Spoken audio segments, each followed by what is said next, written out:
In today's video, I'll teach you how to autocut and CapCut. So if you want to autocut, what you have to do is open the CapCut application. You can see over here CapCut has been opened. Initially, you'll be led to this kind of interface. Make sure edit option is selected at bottom. Now after you do that, you'll be able to find various tools over here.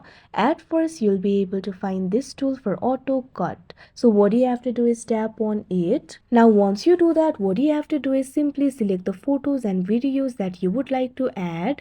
Simply tap on the photos or videos. Now after you're done, what you have to do is tap on this option next that you can see on the screen. Now you'll be able to see the permission request over here. Tap on this option allow. Now simply wait for a while. Now after a while, CapCut should generate the video for you. Due to some technical glitches, I'm not being able to see the generated video over here.